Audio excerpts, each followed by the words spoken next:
Join us now for the City of Dillon Council meeting, brought to you by Hometown TV, serving Dillon and Marion counties.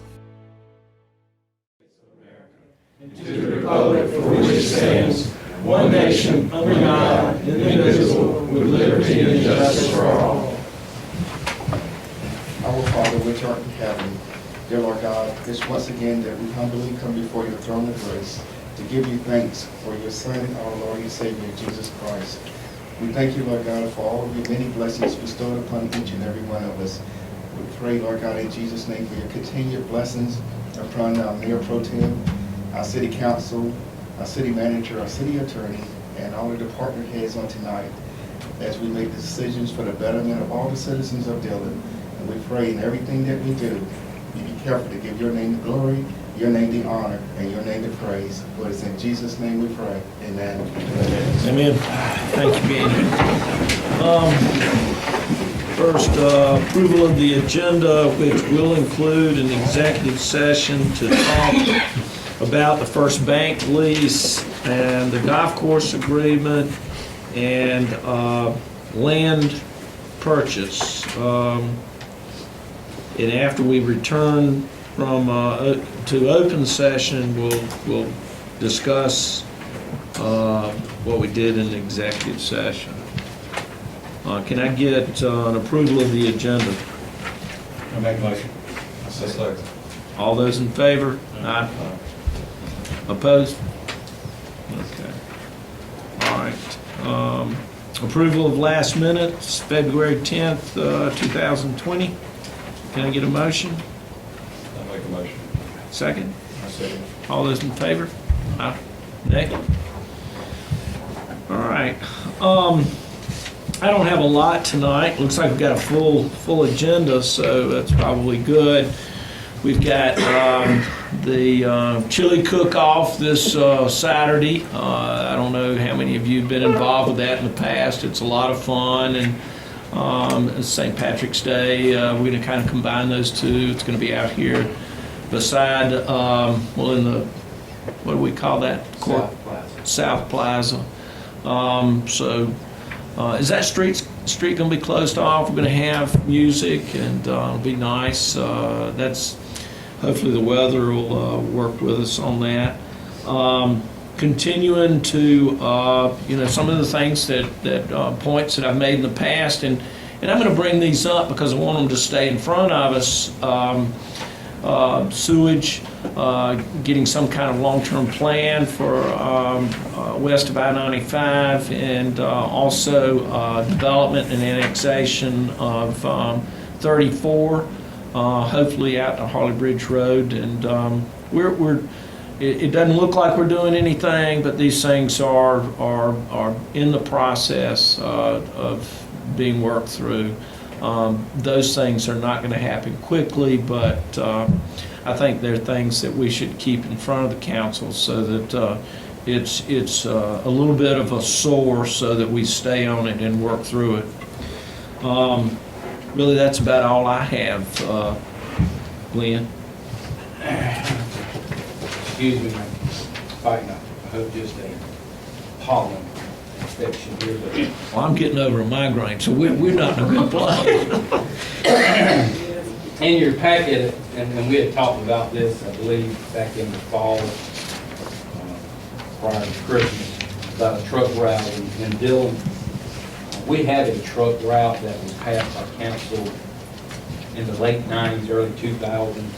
So I submitted that again to the Department of Transportation, since they own the roads, most of the roads that this truck route will be a part of. And I put in a packet here, a copy of the response back to DOT, and just in short, at this point in time, based on what we had got in the ordinance 20 years ago, they're still not comfortable with that truck route because it takes them. We don't have an alternate route for the folks that's coming off of 95 and 34. 90 to go where? To the beach? Anywhere, yeah. That is correct.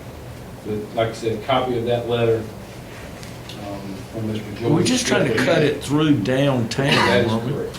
But we were not eliminating if you're coming off I-95 from Highway 9, we're not Well, cutting out that 301. would be the truck route, Right, basically. right. 9 to 301. Right. And then 301. Back to 9, either north or basically. south Yeah. or Yeah. east on 9 going out of town. Yeah. But DOT, as it stated in their letter, folks that are coming off of 34, we've got to include them, and that takes them out of the way to go to the number 9 route. So at this point in time, Yeah. they said they do not recommend that truck route, and that they are, and the county is in the process of doing a traffic study due to the inland port, so this may be a part of that traffic study. Okay.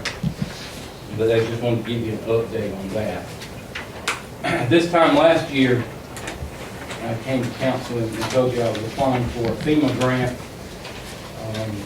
to do some mitigation for flooding during hurricanes and high rain rates that we get in areas that flood.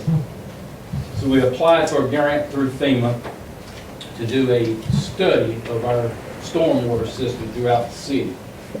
We were notified last week that we were granted that request, and based on the information that I gave them on what we thought the cost would be, about $240,000 to do this study, FEMA will pay 75% of that, which is roughly $180,000, and then we and the state, if the state goes along with this, would be on the hook for the 25% max, which equals $60,000. So just to do the study is $250,000. Right at it.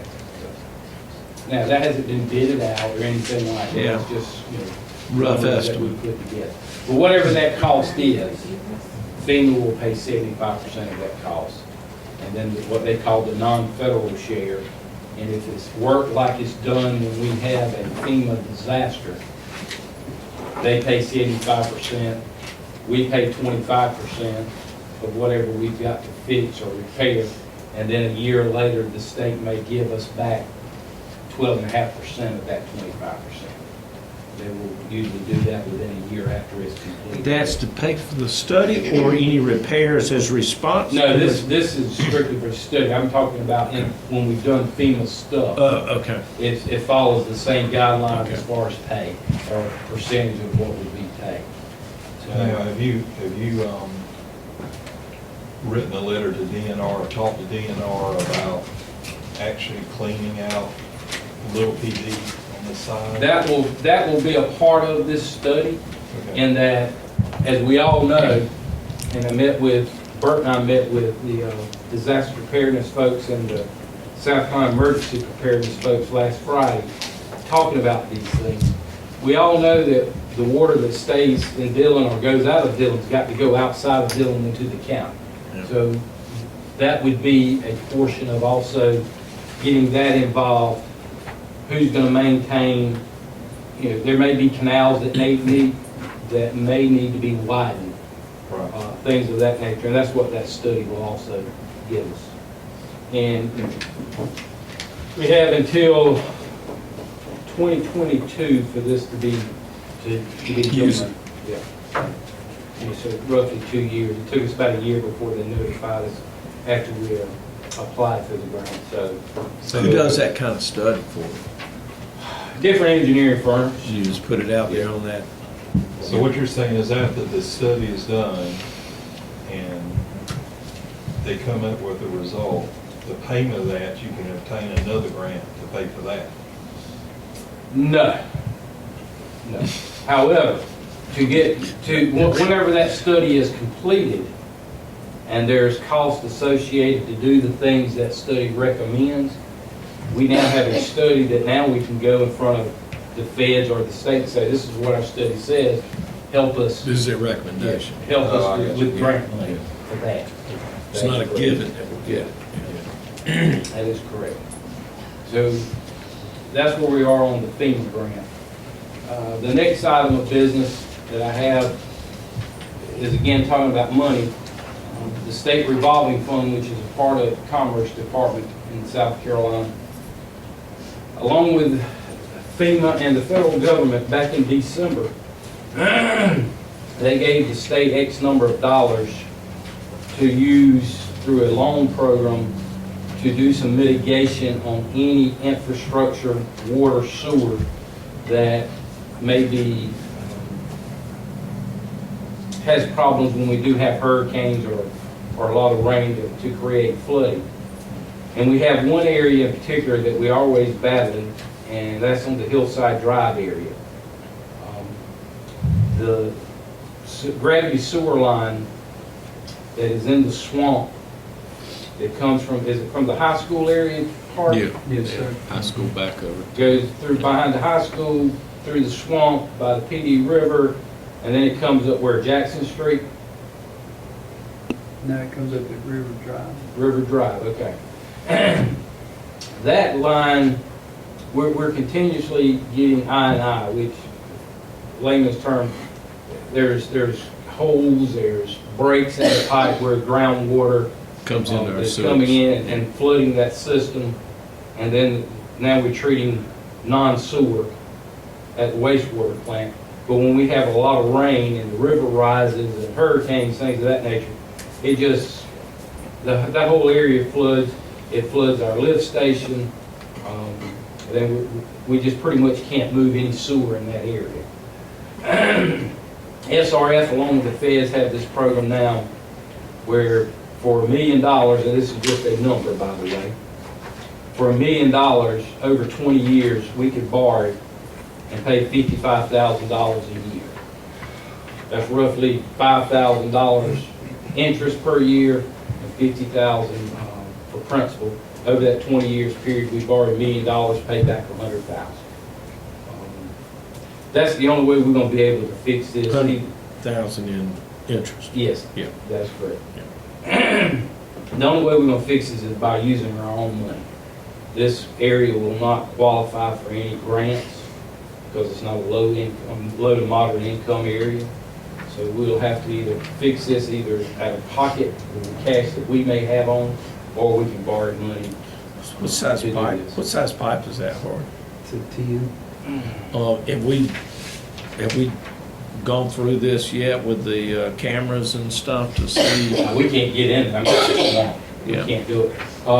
But we know we've done some smoking over the years of the lines. Okay. So we know that there's a creation of gaps and holes and things of that nature. How old is that line, Hardy, do you know? I'm guessing late 70s. Yeah, we're talking 50-year-old, 40-year-old pipe. You said it was 10-inch. I think it's a 10. So what I need from council, are you interested in going forward with this? Because there is a timeline if we're interested in borrowing this money.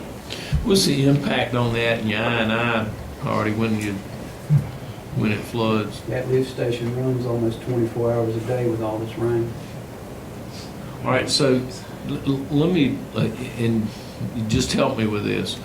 The lift station is receiving stuff back from that? It's seeping through the ground into the pipes. No.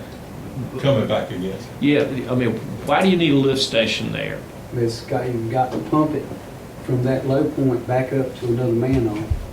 Back to, I think it goes towards the pipe, up there. towards the pipe that runs down in the swamp? Yeah. You're pumping Now that. you're pumping it back towards the sewer plant, and it falls into a manhole on 24. Okay.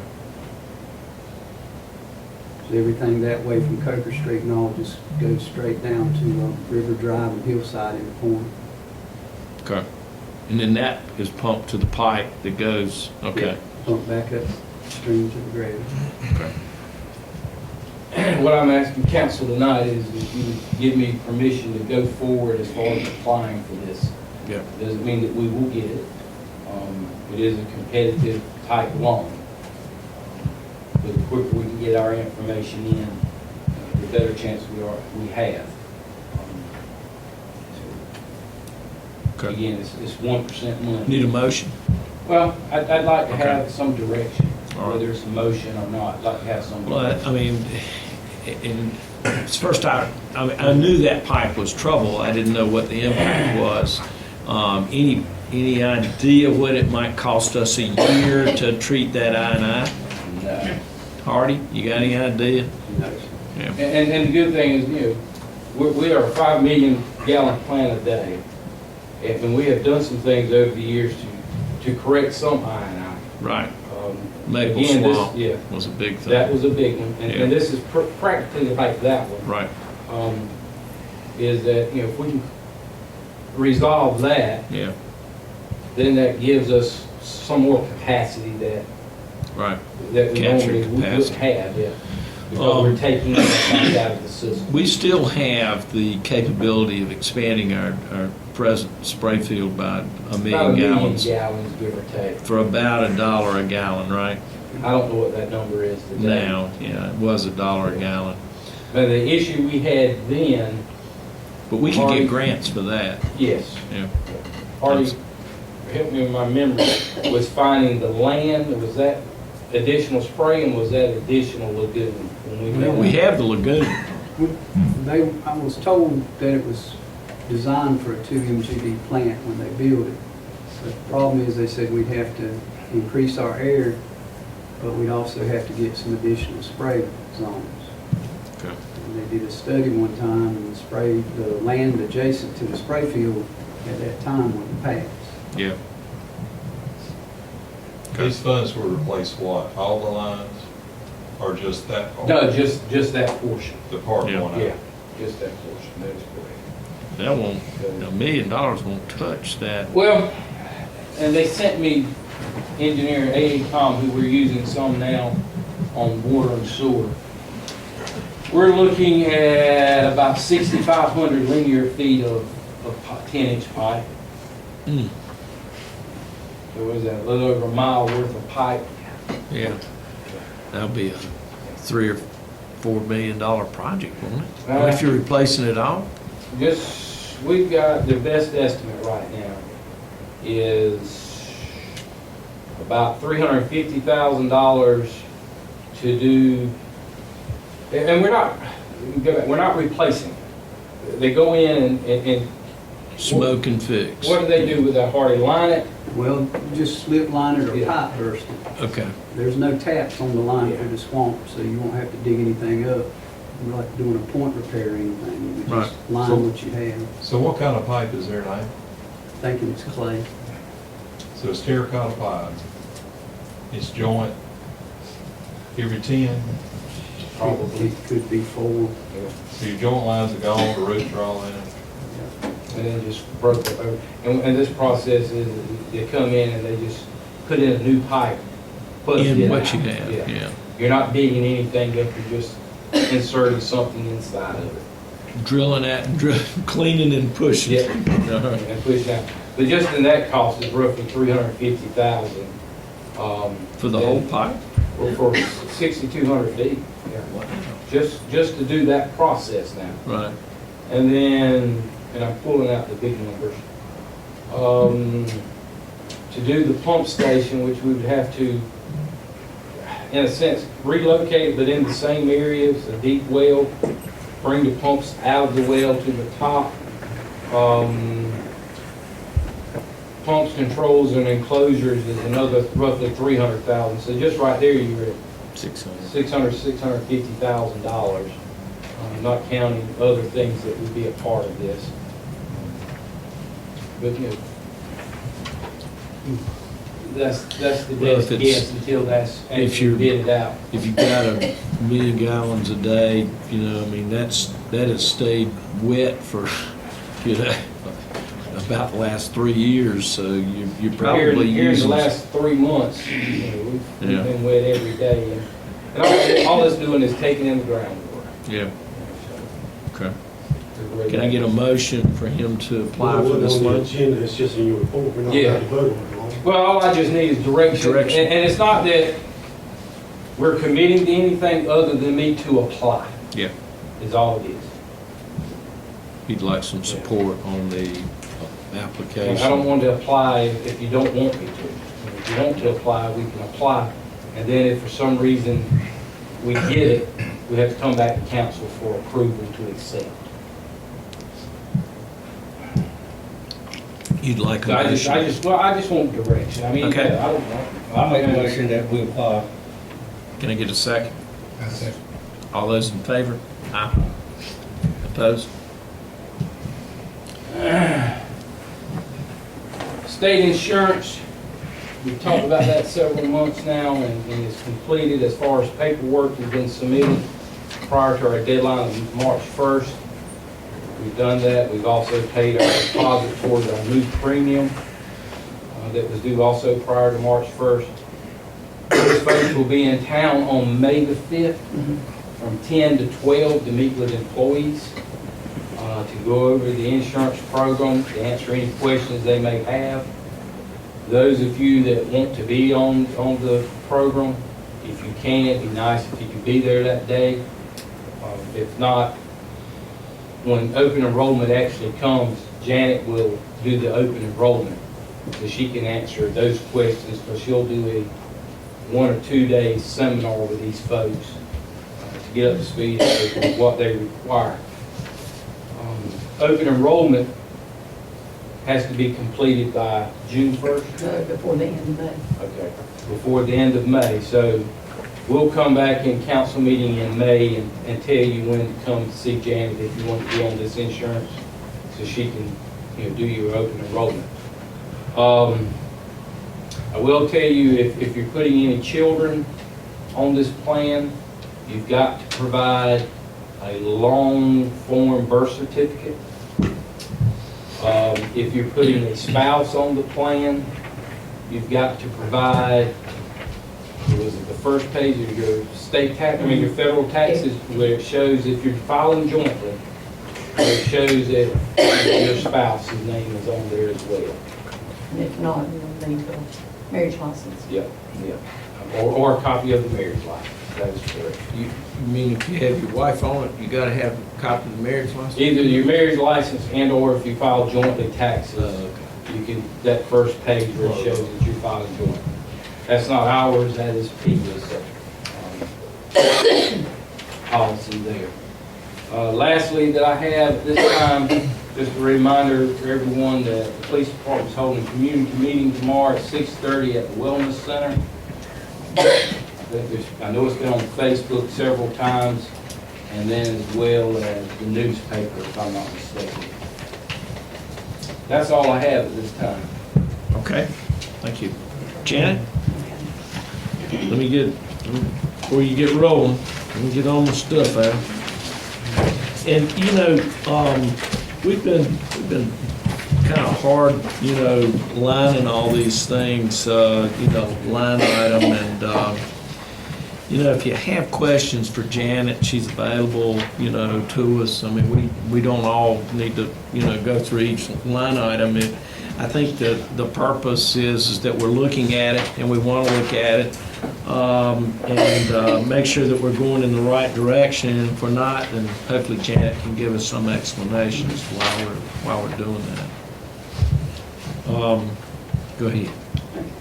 In general fund, our total cash accounts, $1,300,308.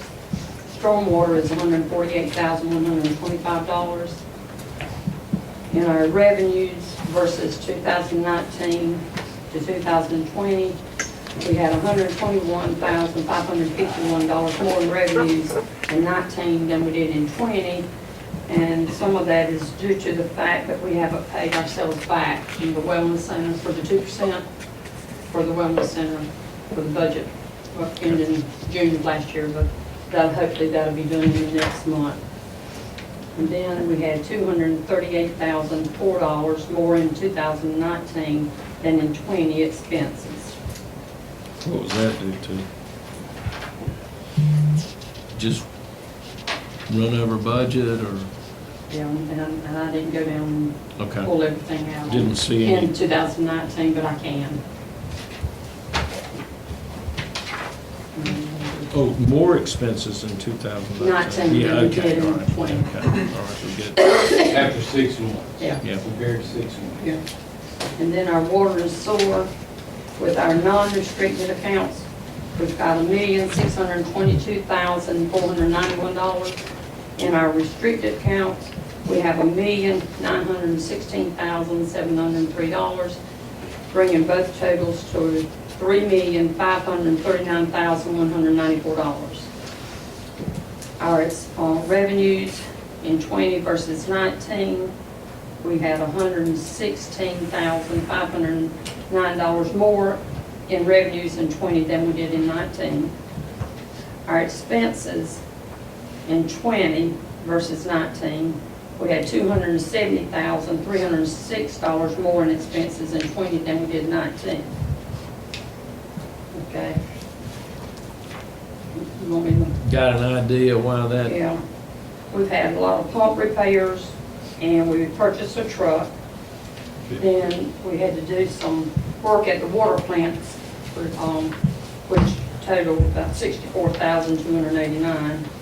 But the trucks and pump repairs was $119,731. Sludge hauling is $36,471 more, Why is that? because we hauled more than we did in 19. Well, I understand that. Why are we hauling more sludge? I don't know, it's just making all it can make. I can't explain. Plant's running perfect, but it's just accumulating a lot of sludge. Our concentration's not getting out of whack again from Not that I know Purdue. of. No. You know, are our revenues up? Up a little bit, but what? You know Well, that. we collected 75% of what we budgeted, and we should be somewhere around 66%. Yeah, so maybe it is up.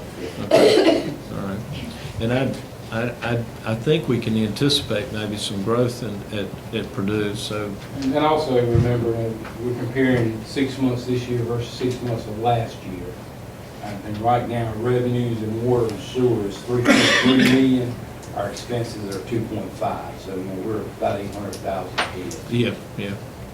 Well, I'm just, and my only caution is that in the past, that's how we picked up that, we could have picked up before we had the $1 million sinkhole, that we were hauling a lot more sludge and we were not getting any more revenue, and we were getting higher concentration. It dropped that volume, and that's why we had the sinkholes. Dropped the volume in the pipes, eroded the pipes broke, and I just want to kind of make sure we're not falling behind again. Okay, all right. Then the golf course, our cash account's $52,007. That's due to the fact that the county paid us the $50,000. Good. Okay, and we have spent we've collected $4,996 more in 20 than we did in 19. Our expenses was $4,749 more in 20 than in 19 in the golf course. Well, they didn't overseed, and they haven't done a lot of things. What's that expense in? One of them was that pump, That was irrigation. Yeah. Then our 2% hospitality, we've got our accounts are $905,257. Our revenues is $538 more in 19 than in 20, and that's due to maybe collections falling over in March. That was due for February. Okay. So you don't see, I don't see it slowing down out there by any stretch. And then, of course, we've transferred $120,000 to the golf course for the year to date. Our wellness center, of course, we made our payment in January, which was $239,474. We've got 5 annual payments left. We will finish that in 2025. With stormwater. The stormwater, okay. I'll get that down. Okay, the stormwater, we have collected $93,412, and we've spent, let's see what we got. We spent $80,921.55. Two guys are on, Yeah. they're working. How's that working out? Bert's not here tonight.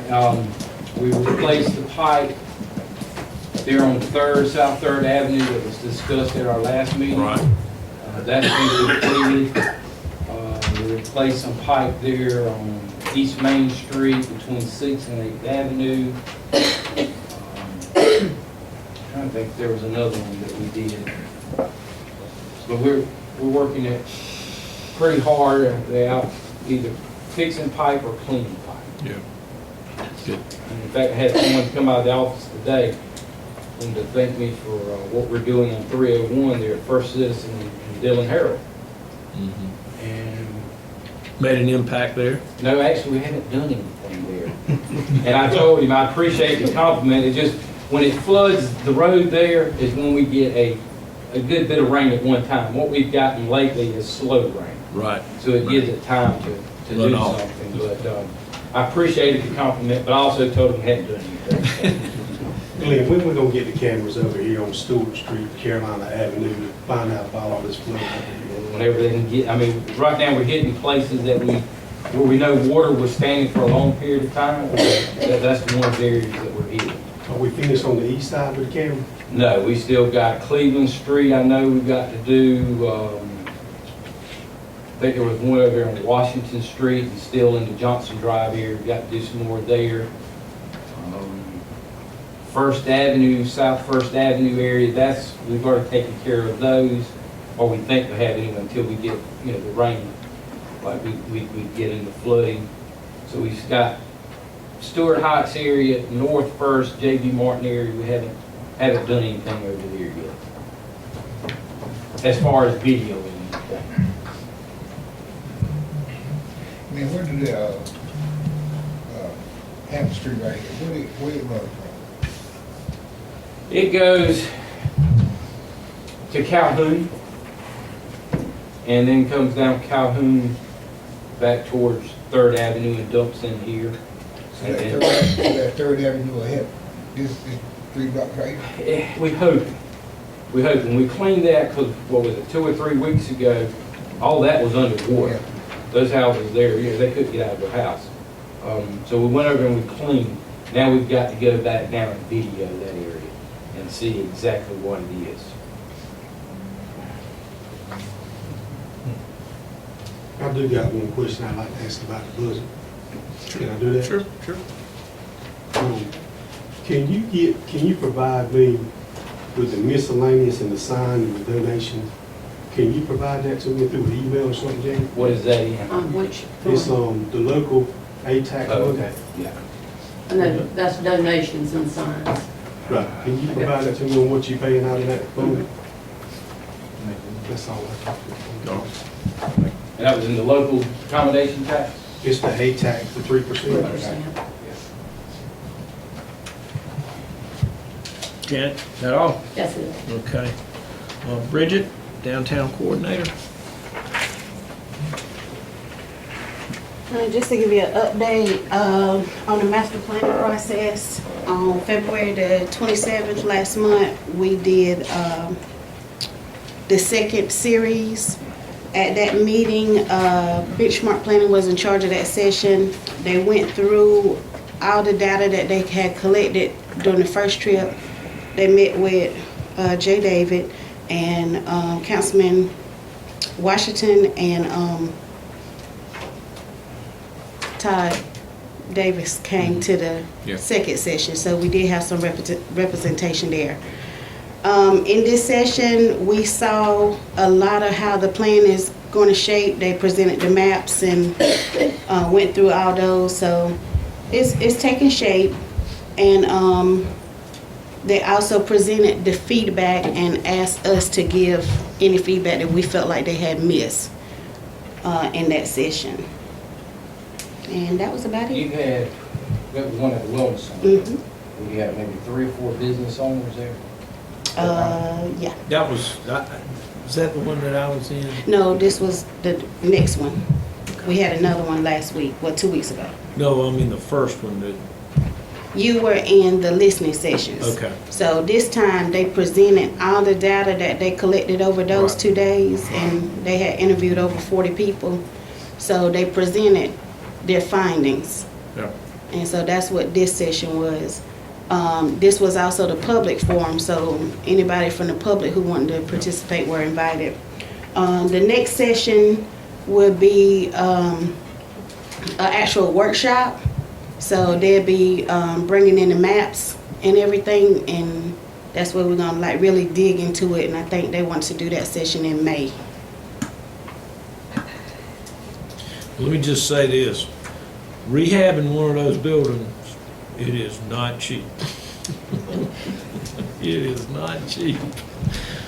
But they're pretty. There's a lot of character in those downtown buildings, and And that, speaking of that, there's a small business forum, and I forget the date right now. I forgot to write it down.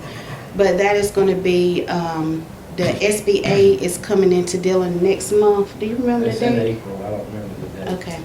But SBA is coming to Dillon. They're meeting with all the banks in Dillon, and actually they're extending it out a little bit.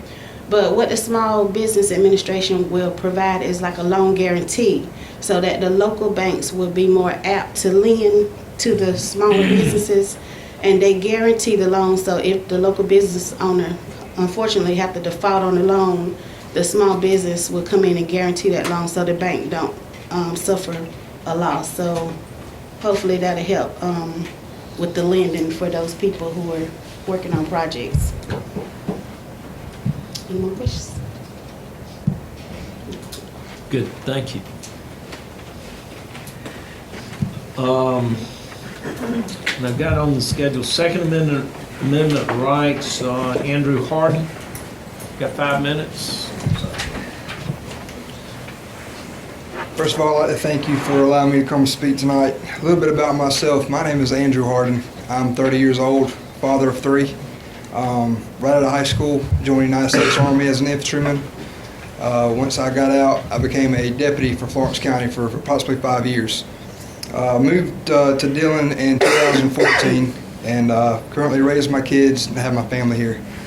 I've sworn to guard the Constitution twice, and I'm not wearing a badge anymore or a service uniform, but I believe in the Second Amendment. I believe in all of our constitutional rights. So a group of us across the state has approached city and county councils about guaranteeing a Second Amendment sanctuary. And what that does is protects us against red flag laws. In the past week, 5 counties in the entire state have become sanctuary counties, and 4 are pending now. So I've written up a little speech, and I want to share with you. In 1798, 5th U.S. Congress passed Alien and Seditional Acts, unconstitutional, infringe on the First Amendment, freedom of speech, and freedom of the press. Virginia and Kentucky passed nullification resolutions saying we would not comply. Thomas Jefferson read at the same time, nullification is the rightful remedy whenever the government violates the Constitution. Now, over 200 years later, our governments at all levels are tripping over themselves and adding unconstitutional gun control legislation. It is hard for me to process because the Second Amendment is quite simple and is easy to understand. A well-regulated militia being necessary to the security of a free state, the right of the people to keep and bear arms shall not be infringed. The first sentence of the South Carolina Constitutional in Article 1, Section 20 reads the same, shall not be infringed. What does that mean? Well, the Founding Fathers' letters were perfectly clear on this, shall not be infringed on the government. Since 1934, there have been 11 pieces of federal government legislation that have been infringed on the Second Amendment. They deal with the manufacture, transfer, import, trade, licensing, possession, carry, government background checks, assault weapon bans, purchase, and various firearms accessories, even holding manufacturers and licensed dealers liable when crimes have been committed with their products. And now we have proposed red flag laws. Laws that not only infringe on our Second Amendment, but are also in direct violation of our Fifth Amendment to right to due process. But then we live in South Carolina, and we are a red state. So why do we need a Second Amendment sanctuary counties? Columbia City Council and Mayor recently passed gun control legislation on where you can carry a gun in the city, and also passed their version of a red flag law. South Carolina legislator proposed gun control legislation. According to the Greenville News, there have been 50 pieces of gun control legislation proposed in the South Carolina legislature since 2017. Luckily, none have passed. Currently before the legislator 2 red flag law bills, H.3275 and H.4991, 3 bills restricting who can own a firearm, S.1039, H.3053, and H.4087, an assault weapons ban, -8.4682. For the past 3 years, we have failed to pass constitutional carry, and we are one of only 5 states that have no form of open carry. So much for not being infringed, even in our beautiful Palmetto State. The good news is that the American public is finally waking up. Because of the gun control measures that have been taken by the new governor in Virginia, 86 counties and 19 cities in that state have enacted some form of Second Amendment sanctuary resolution. In North Carolina, 8 counties have been declared Second Amendment sanctuary status, and counties in other states have quickly followed. Pennsylvania, Maryland, Oregon, Washington, Kansas, Wyoming, New Mexico, and Texas, just to name a few. In South Carolina, we already have 5 counties that have been declared themselves Second Amendment sanctuary counties. Americans across the great country are finally standing up and saying enough is enough, and we will not comply to unconstitutional gun laws. Councilman, I urge you to pass this ordinance. This ordinance, at this time, is the rightful remedy. As a former law enforcement officer, husband, and father of 3, I know the importance of the Second Amendment. I choose to take a stand in preserving the right that was given us by our founding fathers. I will fight to preserve the rights, and not only the good citizens of this great county, but the residents of South Carolina. I ask that you do what is right and protect these rights. Allow our great county to become a Second Amendment sanctuary so that our citizens can protect themselves against the evils of this world. Thank you for listening, and God bless. Thank you. So what I'm asking for the council is to be proactive, not wait until it presents itself. We need to get ahead of it and go ahead and preserve our rights for the Second Amendment. Thank you for your time. Thank you. Wait. Is that a county, that's a county issue, or is that a city? Jack would have to answer that. I don't know off the top of my head. I think it's more of, it's federal law when it comes to guns. There are some state law initiatives, but we can't override the Constitution by no means. Right, out, that, Yeah, he wants to uphold the Constitution. No, that's right. Yeah. Absolutely, absolutely. I think if you as a council could, if you wanted to, pass a resolution supporting it, but that doesn't give you. They're giving meat on the bone. Yeah. If I may, so yeah. since I live in the city, I was advised to approach city council. If I need to take it to county council, I don't mind doing so. That's where I would also. Okay. Yeah. Okay.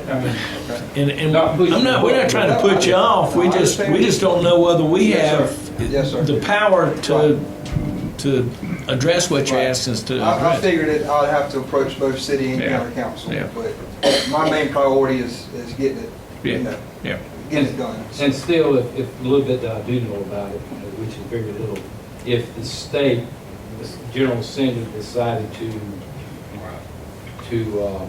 mandate put restrictions or mandate certain things that go against the Second Amendment, being a sanctuary city or county, say it doesn't affect us. But, am I right? Yes, sir. So, yeah. All right. Thank you. Thank you very much. Citizens report. Go ahead. David Longacre, I'd like to ask a question about the golf course. Okay. How much do we actually spend in 1 year on the golf course? What's budgeted? What is the lease cost? That's $2,500 a month. That's $30,000 a year. Okay. How much are we actually collecting to offset that cost? That is paying for itself. Well, it's not paying for itself. No, it doesn't. It's subsidized to about $15,000 a month. Isn't that correct? I'm sorry, go ahead. Isn't it subsidized? Don't we basically spend about $15,000 a month of the 2% money? Somewhere in that Yeah. ballpark. 15,000 a month. Yes, sir. Up To go to to- 15,000 a month. Yeah. Well, as a collective whole, I brought quite a bit of people to let everybody know most of the citizens of Dillon are against it. We're tired of paying for it. You don't pay for it. Where does the money come from? 2% hot meals tax. Then that's us paying for it. Okay. We are opposing it. If it gets passed, we will put it out to the general public further. Okay. We are opposing it. It has to pay for itself or it's done. Well, what about the police department? That's a protective service, which Well, we need way more of since we're having all the crime spree. all right, so, Those funds could be put into what downtown about the Dillon wellness? No, you can't. You can't do to that. promote, to about- promote Dillon. Nope. Yes. Well, you can. What about the wellness center? You can use it as. You want to shut the $5.1 million wellness center down? You want to shut that down too? Well, we need to figure out ways to make that generate more money. Well, That's it's a not going to problem. be profitable. You know, we're here to. The golf course is losing way too much money. That money could be put in something way better. Give me an example. How about the downtown? Get more. Just told you we involved in the- can't spend it downtown. There's Okay, restrictions what's the on. restriction? Privately owned. Well, it has to be tourism related. Okay. I mean, you can do. Why wouldn't tourism you related. promote tourism for the downtown where you generate more money coming into the businesses and paying taxes than to a golf course where we're losing so much money? Okay. Anyone else? Another ball. What about putting a public swimming pool in a wellness center? The tourists come in the motels, there's no swimming pools in any of the motels. Right. And We're working on that's one that. of the A things we public definitely swimming want to pool do. on regular swimming pool, Yeah. not just for, Well, But is it a swimming pool we're talking about, or we're talking about a therapeutic pool? I'm talking about swimming An actual pools, swimming pool for where the you public. collect What is the council money. talking about? What kind of pool is the council talking about? It would the, have to be a wellness, it The would have whole to be plan wellness in, space. the whole plan in the beginning was not to have an open swimming pool. open swim is a Was just tremendous due liability. to having lifeguards and things of that nature. I don't know many that have swimming pools anymore, municipalities, there are some. So their biggest issue is having to keep it closed, not having lifeguards, things of that nature. What was initially planned 15 years ago at the Wellness Center was a therapeutic pool type. Well, two But pools. also do Yeah. swimming lessons, things of that. Therapeutic pool and also a lap pool where you could have, you know, we have schools that have swim teams. LATA, I think, goes to Francis Marion, if I'm not mistaken. There's, and that was, those, we got 5 more payments of $250,000, and that's what we would like to do next at the Wellness Center, is swimming pools, but it won't be free swim. The Wellness Center is well and fine. I understand that one is costing money, but it has a much bigger use than what the golf course does. That's the When was the general. last time you went to the golf course? We don't. we don't. Okay. We Maybe don't. you ought to see a population that uses that. Florence is a great example. They had lots of golf courses. They went to almost nothing over there because they couldn't afford to keep them up anymore. People are dwindling.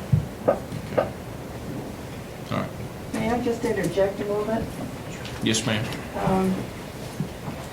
I'm a former resident of Pennsylvania. My son came down and lived with us 3 months ago, and he's an avid golfer. He went with a friend of his over to the golf course, and he came home and he said, "What a shame."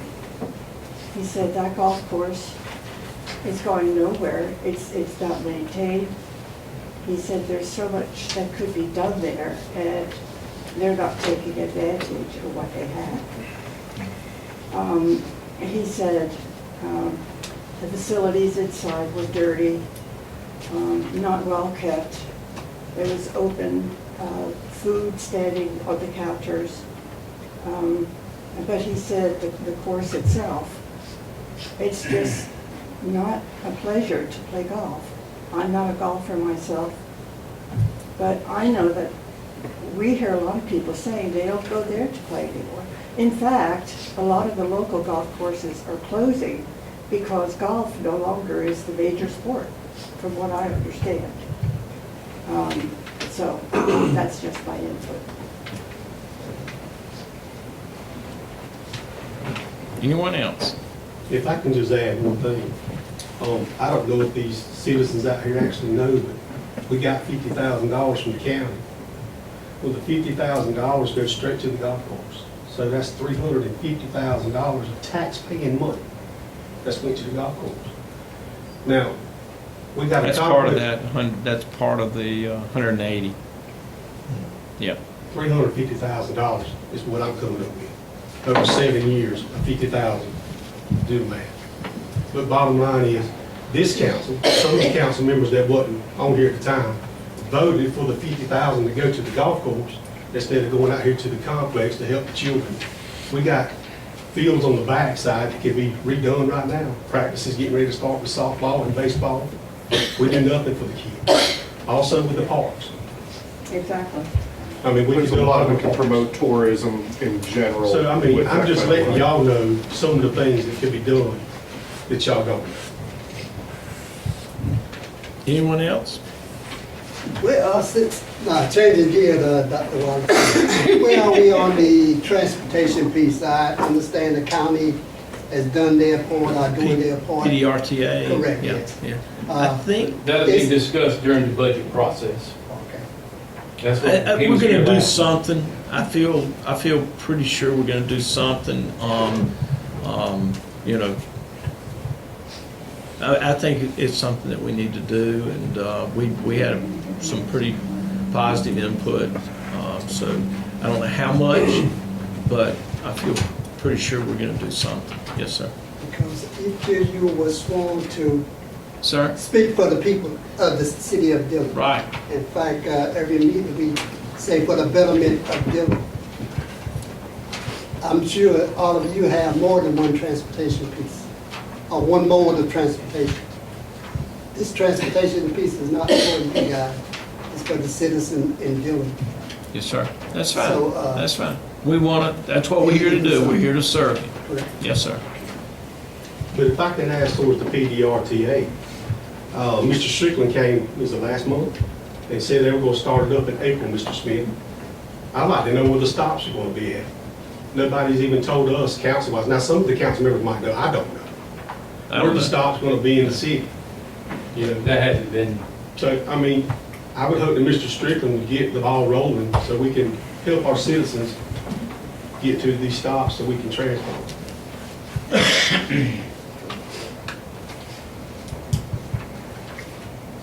Okay. Anyone else? I do have one more question about the meeting tomorrow with the police.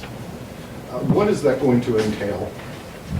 Could- We will give a short presentation, just kind of inform people about what our department consists of, number of employees, what additional employees do. We're going to give a visual presentation of what crimes we had in the past 12 months, where the crimes were located, and after that, just kind of let it be a question and answer session. As citizens, what can we do more to support the police department? Because crime just keeps going up and up and up, Show and up it's to the meeting. bad. Show up to the meeting and express your concerns, and let's try and find some real answers that Okay. we can all collaborate on. And if I could add one thing, Dave, didn't you say the judges for the meeting this time? Or they've been invited. They've been The invited. city manager invited. Okay. So possibly the judge can be here. Is it a matter of putting more money into the police department and hire another officer? Or is it just the management of the department? Has anybody, talked about any of that? I mean, if you need more officers, Ma'am, I don't think you can police crime down, you know, honestly, I think more people need to go to church. We might have less crime, but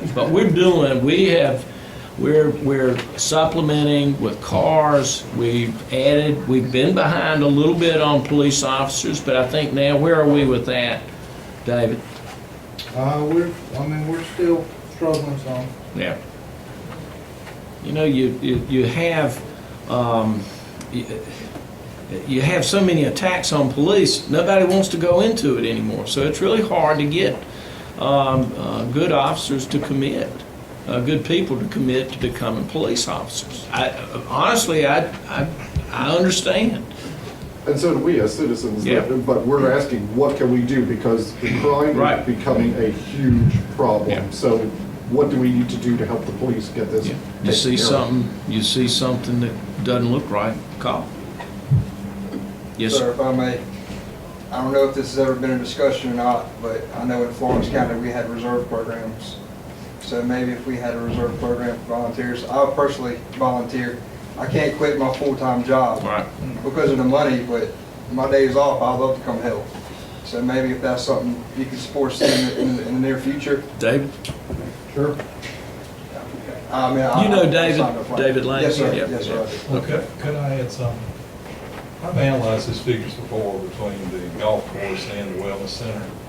And we're basically a little bit less than 50-50 to expense to income ratio, where people actually paying between membership fees all the way down to snacks, soft drinks, and donations. And I think if you weigh it out between that and the wellness center is far out of tilt over and above the golf course. The golf course, to me, is a little bit more profitable, But we don't but even we're not own in the it. business of profit, though. And we don't even own the golf course though. Well, you're not talking about a small amount to lease out amount of property, that's a small amount. At least we own the wellness center, at least there's some kind of value there. We have $0 left at least. But It's like renting a we are car. producing income, though. If we weren't producing income, that would be a different story. But we are producing income. We are maintaining at least 50%. The wellness center's about 40. I didn't get my breakdown in my packet on the golf course. What breakdown? As far as, over the years, the money that we've taken out. I was waiting, thought we had the audit tonight, so I have those numbers for 2019, and we'll do it when we get there. We should be April, am I correct now? So we'll have that. You just gotta remember, anything that happens to do in government, I mean, if it's something for the people, to benefit the people, I mean, we're here to maintain that, not take away. I mean, the only good thing about the golf course to me is from a charitable purpose and what it creates for the community, y'all, and it's in excess of $500,000. That's gonna have to come from another source. So I don't know how you would do it if you don't have those benefits out there. We could rent another golf course for that one charity event, Well, you wouldn't have one here, where would you go? somewhere local. We can, What they do one of the for you. few that's left in Florence. What they do for you. What They they do. still have it, of course. So the government's got to pay for them to be able to have the charity events, basically what I'm saying. So you're saying it's a bad decision to have the golf course? technically, Yes. But not the wellness center. The wellness center, we already bought the puppy. The golf course, we're just leasing it. That could change. You understand? Well, Dillon once owned the golf course and we gave it away. We've been leasing it and now we're looking at buying it back. We did what? Gave it away. Dillon owned it at one time. It was sold, but it was sold cheap. No, in the beginning, 9 individuals started that course. There were 9 men in And this it was town. given to Dillon. No, it was given to Dick Santa Mills. Dick Santa Mills absorbed it and took it when they first came in through Mahaska Industries. They fueled it until the upper members were gonna buy it, the members that were out there. But then when that process of doing that, somebody outbid it and bought it, which was Mr. Johnson out of Atlanta. He ended up buying it away from people in the community that want to buy it. But it is a small amount for the value of the property. I don't think anybody here could lease that amount of land for $2,500 a month. So, even if it was farmland, you see what I'm saying? Anyone else? Yes, sir. How y'all doing? I'm here, I reckon we have a complaint on a fence I have down on 8th Avenue at my shop down there. And we got a permit to put the fence back up. We went in and kind of worked the land a little bit to try to get some rocks in there, but it's been raining every darn week, I believe. And when it starts to dry out and they want to come in, it rains again. So I just wanted y'all to know, if you do get a complaint, I am working on it. I have a permit. I'm gonna put that fence back up and clean it up in that area. I just wanted y'all to know, I'm not realizing, not doing anything about it. Not being sloppy, you just can't get. Yeah, I'm just trying to make it happen. So I didn't, I've heard some complaints, and I said, darn it, I need to come up here and tell y'all I am trying to address it. I'm praying every night. Praying You and the farmers. Yeah. Farmers need a little dry time. Thank y'all. Okay, thank you. Thank you. Anyone else? Okay, let's go to old business. This will be ordinance Go ahead. 20-01, annexation of property on Highway 301 South. This is at the old Arnett Motors facility. I get a motion? Make a motion. Second? Second. All those in favor? Aye. Opposed? Ordinance 20-02. This property is located at 300 East Palmetto Street, which runs beside the Arnett Motors property that we just annexed in. I'll make a motion. Second? All those in favor? Aye. Opposed? Ordinance 20-03, property located at 901 Highway 301 South. This is one block beyond Arnett Motors. That's the same property owner that wants to annex into the city. Get a motion? Make a motion. Second. All those in favor? Aye. Opposed? Thank you. Ordinance 20-04. This property is also located in 923 Highway 301 South. This is the old South Carolina Electric and Gas building there at the railroad track. I'll make a motion. Second. All those in favor? Aye. Opposed? Thank you. Ordinance 20-05, this is property for QT convenience store located on, will be located on Highway 34, probably off the interstate heading into town, to the left, across the street from the Harbor Freight entrance. Make a motion. Second. You said the left or right? To the left if you're coming back in town. Across the street. All those in favor? Aye. Opposed? Ordinance 20-06 is the adoption of the 2018 edition of the International Building, Residential Plumbing, Mechanical, Fire, Fuel, and Fuel Gas Code. This falls under building inspections and permits. All those in favor? I need I'm sorry. I'll make a motion. Second. Got it. All those in favor? Aye. All right. All right, new business, ordinance number 20-07, Sunday alcohol sales, first reading. Since our last meeting, I've been in contact with the Department of Revenue, who oversees alcoholic permits and licensing through the state. They also are the folks who do the issuing of license and permits for any Sunday alcohol sales. I submitted our proposed ordinance to those folks 2 weeks ago. It meets state code in that we're what's listed on this ordinance and it passes second reading, that's what will be on the referendum for the people to vote in November to allow on-site consumption or off-site consumption on Sunday. Now, all you're doing is passing a ordinance It allows that to be on the ballot. to allow to be Let on the the people referendum. decide. That Yeah. is correct. So a question for you, Glenn. I've had many people ask me about this. If it does pass, does it mean the blue law is the 1 o'clock thing as far as, I mean, can you just start serving? Yeah. Are we gonna try to fit that in after we see what's gonna happen with the vote? Is that, or how does it Fit work? what, when you say fit Will what? the Sunday alcohol sale start at 8 o'clock that morning? Oh, Or does it's 24 hours. 24 hours? Yeah, it's 24 hours. No different than any other day. Now, if it passes,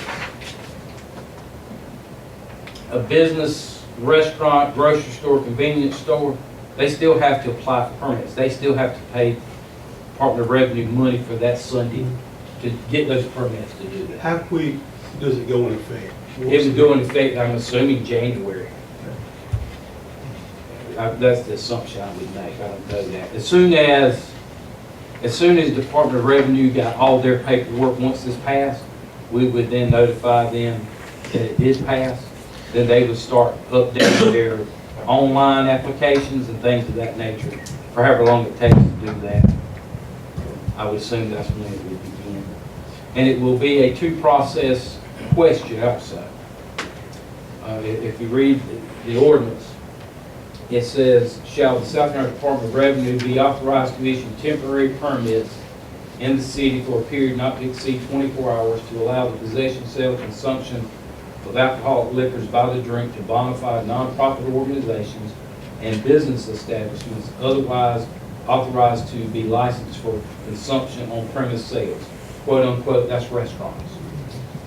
Or shall the department be authorized to issue temporary permits in the city for a period of not to exceed 24 hours to allow the sale of beer and wine at off-permitted, off-premises locations without regard to days or hours for sale, meaning convenience stores, grocery stores, that type of thing. But when it's on the ballot, those two questions will be there for people to either vote yes or no for one question, yes or no for the other question. One could pass, or none could pass, or both could pass, is the way this would work. Do we actually know how much money this would generate for the city? Can you explain to everybody about alcoholic liquors, what that encompasses? Alcoholic liquors is anything that can be sold in a restaurant on premise. Would include beer, wine, and liquor. And the reason it doesn't say beer, wine in that question on site compared to off site, you can't sell liquor off site because ABC stores are not open on Sundays. How do you determine what the cost of the permit? Or The state makes that determination. Is it 3,000? They make that $62 determination. a Sunday. They make that determination there.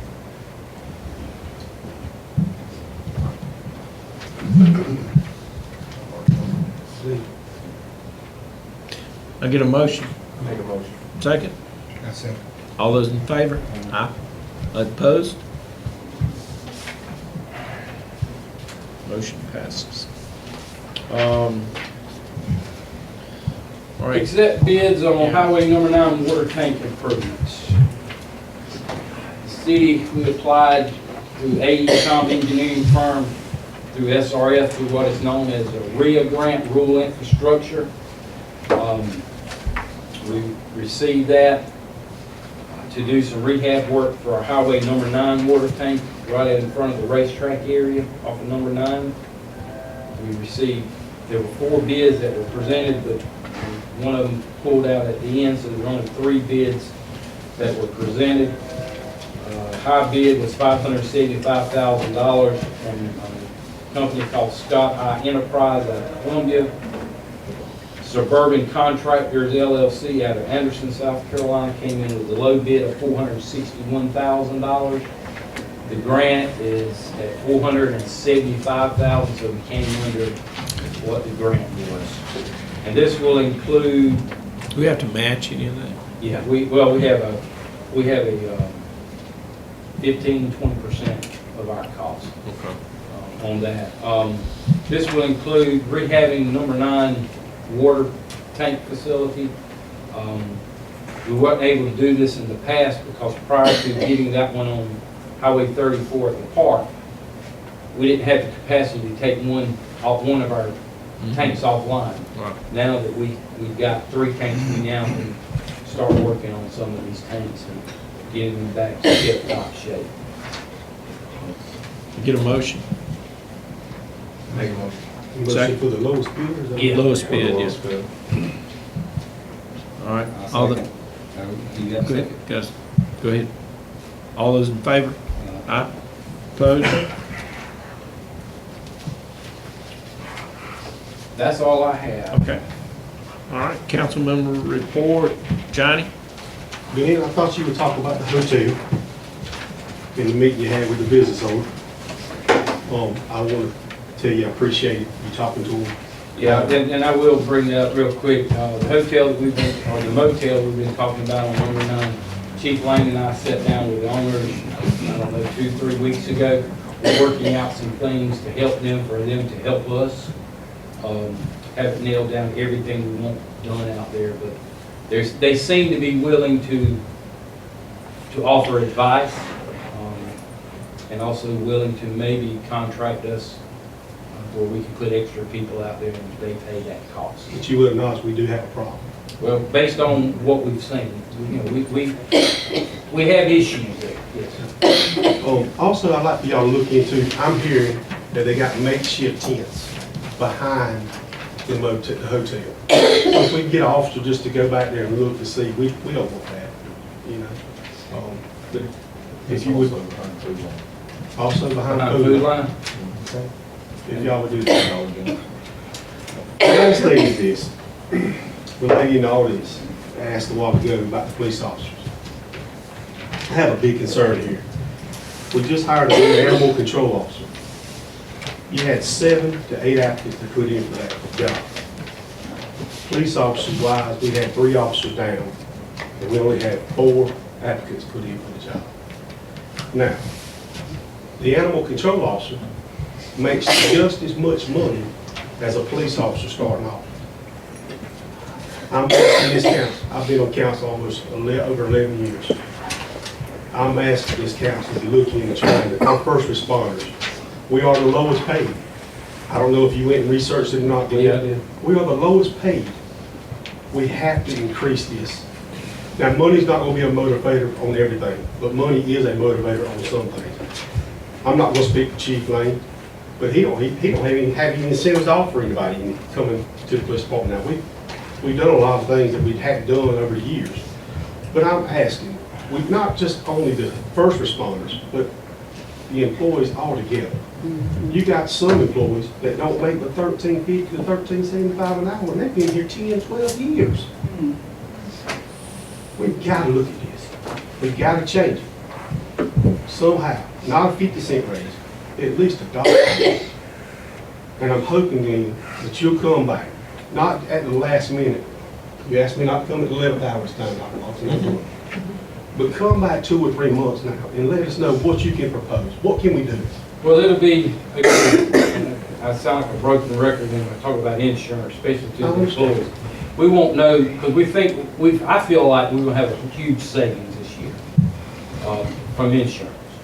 But we won't know that really until the latter part of May. You want to give all the officers $1 raise, a dollar raise? I don't know what it is, Dr. Lawson. I would like to see us be able to give $1 raise to all the employees across the board. Okay, all right, so $1 But raise to I don't everybody. have How the many, numbers. how many employees do we have? Well, I'm gonna give you the numbers. Well, I mean, if you're looking at, if you, just using $1 as you suggest. Now, I'm just talking about hourly employees. Yeah, hourly employees. If you're talking about $1, it costs the city right off the top, How many employees do you have? 9 cents, that's $1.09 per employee, but that's retirement. You'd have to include salary employees. I'm just throw out a number, not sure, 60.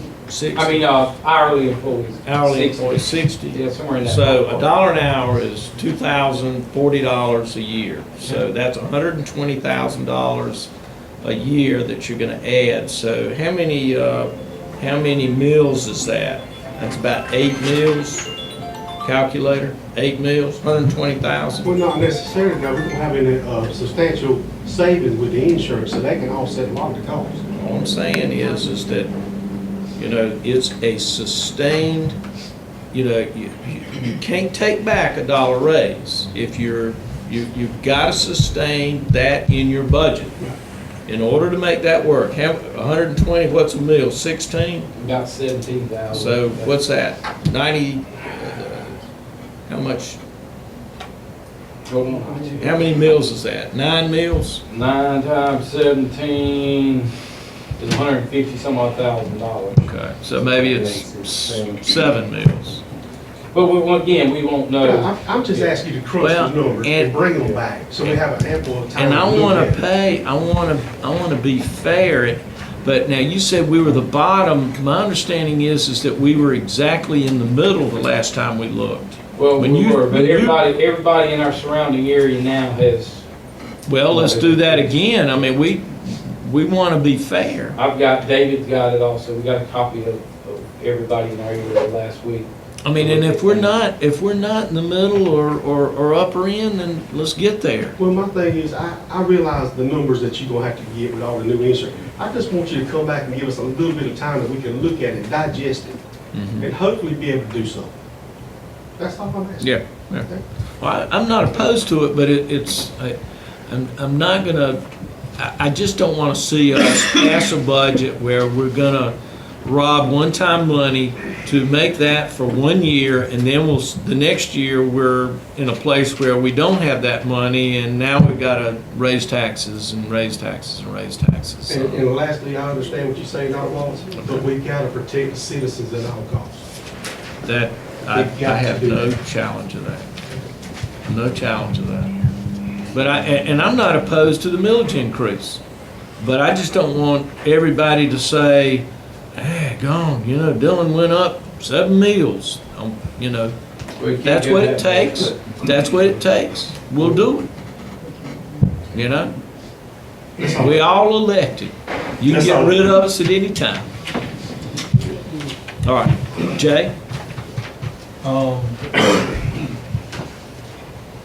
MacArthur to Calhoun, was that shown in the paper? Did I that don't know, it's open 2 ways. All the Any way we signs can down. put that in there just to notify the public? Betsy, you know if that's been in the paper, have you put anything in there? I think we all first were talking about it, but I don't know that I ever did anything after that. I'll put it. You'll I put think the something. public needs to be aware of that because I think it'll take a lot of pressure off that lining up from 301 back. If they would just, and I don't have anything else. Okay, thank you, Jay. Bev? Just touch on the water. I noticed them out and about the last 3 or 4 weeks, and I can just tell you now, some of the places where water was standing that I seen them working at, the water's not standing like it was. Main Street, because I live on Main Street, the water flowed pretty good. I hadn't seen any standing water there. Up there, I think they worked around Barfields, right across between Barfields and the First Citizens. They were doing some work there, and I've noticed the water wasn't there as bad, and some other places. So whatever they're doing, it is helping. So. What they did on Main Street, is that downflow from his area? East? No. East? No. The flow is the other way, Yeah. is towards him? Yeah. Okay. That's correct. Where does that go to? That cuts back through Calhoun Street, through a canal, through, it ends up in the big canal that runs behind the landfill. Okay. But it drops in somewhere around, what's that, South Elementary. Yeah. Is where it There's a drops canal that in. runs back there. I rode with east of it. Okay. Yes. Well, Tim? On Hudson Street and 6th Avenue, 6th 6th Avenue that runs right there at the corner where I have this busted line in the middle of the road there. I thought it was just water from that was standing, but it's actually a little hole that water's seeking out of. So if we can get somebody over there to fix that. And I called Bert tomorrow. We had some people call about what's some sand in the yard. So I just called Bert tomorrow and get those lists. That's it. Anyone else? I need a motion to go into executive session, and I've lost my, it's about First Bank First Bank lease contract agreement, and golf course lease lease. agreement, and possible land purchase. Okay, thank y'all. Second. All those in favor? Aye. Thank y'all for coming.